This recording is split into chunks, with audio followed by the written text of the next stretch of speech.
If you do it, I'll allow it. And that kick-started this whole thing.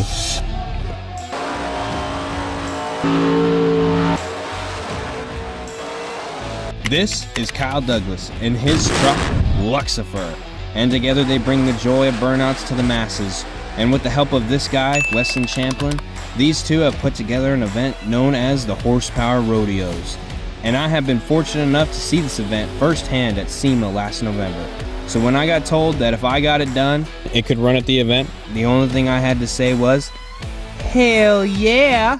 And for those of you who are new here, welcome to Speed Freaks. We're putting a 427 in this car so that I can compete in the Horsepower Rodeos. Now, all we need to do now is cut these off, bring them about 6 to 7 inches forward, move the frame rails a little bit inwards. I'm just gonna kind of tub the inside of these so that these fit a little better. We couldn't get the axle an inch shorter that we needed to fit exactly underneath this because it just wasn't possible. So it's gonna be poked out just like an inch. We'll probably just get some wide body fenders or something like that.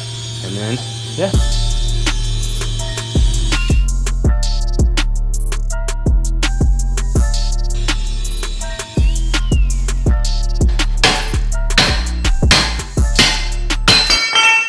Those things were on there, but all we need to do now is clean these up and move these frame rails inwards. So I'm gonna get working on that, and then we can mount our front tires and our engine.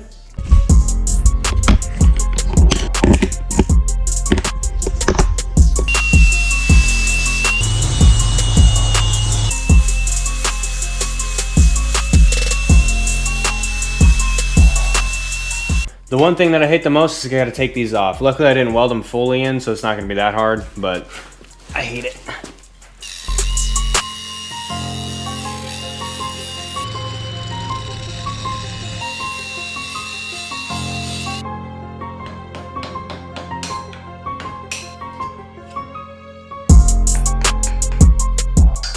All right, now that those are cut off, we're gonna get this differential off of here. We're gonna put this on my welding table and we're gonna get started moving the frame inward.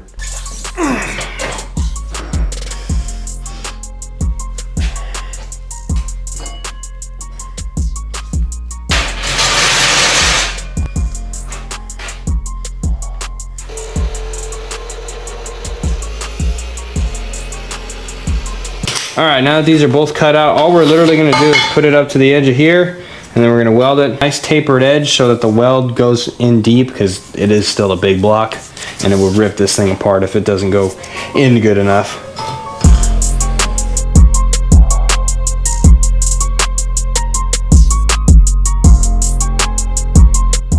All right, now that that's all done, all we need to do now is hack right here and here, build some custom plates that strengthen this all up, one that comes all the way through here to here, and then we can get started on mounting the engine.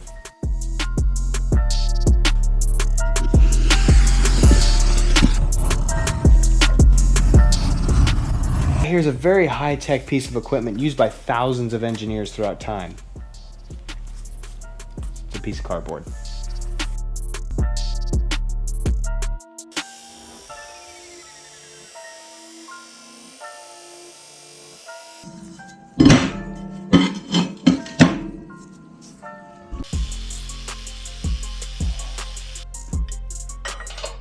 All right, now that you guys can tell what we're talking about, I'm gonna put a notch right here, speed hole, and it'll just tie this frame in and make it look a lot better. All right, now we're gonna get started cutting these out. It is not gonna have that ugly circle in the middle. It's gonna look a lot better.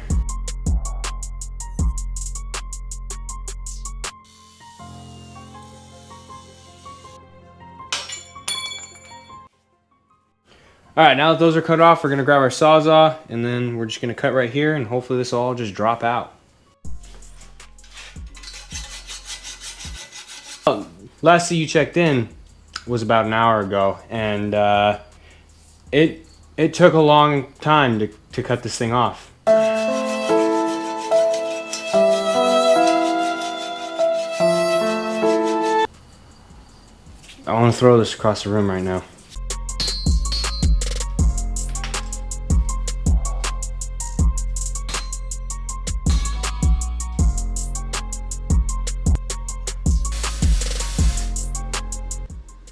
All right, last we left off, we just finished these up. Now all we need to do is build the engine mounts. I'm gonna get started on that. Also, if you guys haven't noticed yet, because you can't freaking see it. Give me a second.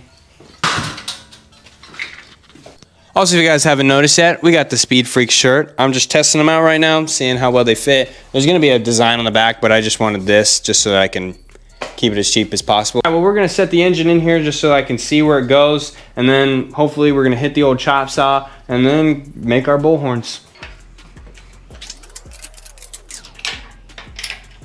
All 800 pounds of her.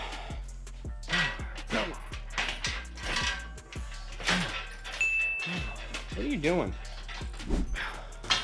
A blanket. All right, we got her up, but we got to get this thing moved forward so that I can get the precise measurements and lock her into place. All right, now that she's in the air, I'm just gonna drop her down real quick. Not that quick.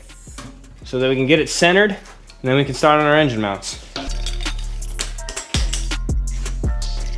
All right, what I'm doing now is I'm gonna put these little guys into these slots so that I can make this plate into its own sort of level so that it keeps it at a even level with the table. I have a laser so that we can really make sure this is scientific, but I'm just gonna use these as kind of a base to go off of. So now that she's on these little pins, we're just gonna do the same thing for the back here so that the frame is also on the pins, just so that we can make sure that everything is aligned with itself so that when I'm putting the brackets all together, it's not gonna be all cattywampus. All right, I got this little laser thing here.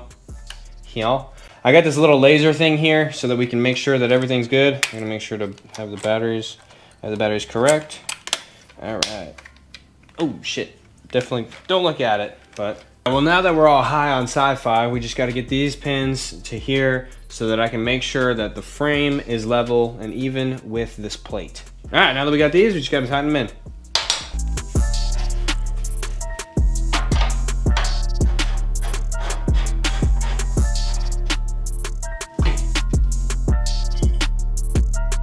All right, we're just going to be using these same old motor mounts, and then I'm going to build brackets that custom come off of it. Rather than beating around the bush and building whole new brackets, I can just use these, save myself a bunch of time.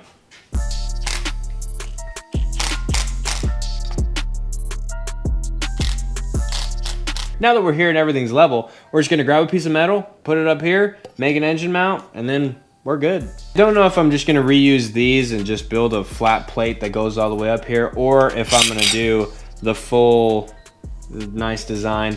I don't really know. I don't know if the nicer design is going to be as strong, but we'll figure it out. We're going to grab the best knife in the game, the Milwaukee, and we're going to grab this, cut it up, and make some engine mounts.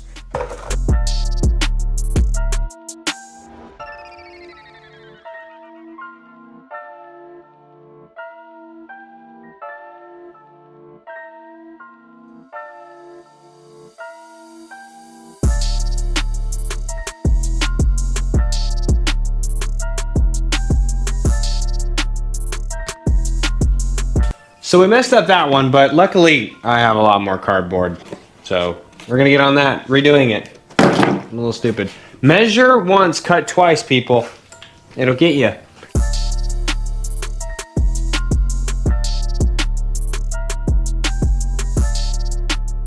All right, 5 minutes and a piece of cardboard later and we're back. Rather than going on gut feeling again, I'm actually just gonna mark where a higher place is, and then we're gonna go and we're gonna cut.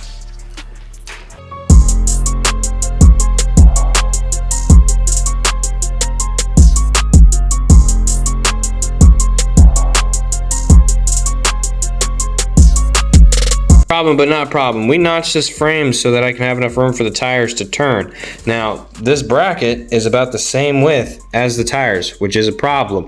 But I'm pretty sure that I can put the top of that spindle on the top of here with a flat plate going through here so that it'll sit right about here. You'll still be able to get all the bolts out. And like I said, I'm gonna brace the crap out of this thing, especially if the spindle's right there. But this might work, it might not. So I'm just gonna drill holes. I'm not gonna cut out the full shape. I'm gonna drill holes, and then I'm just going to mock it up and then see where everything's gonna fit. And if it works, it works. If it doesn't, then we're gonna have to change it.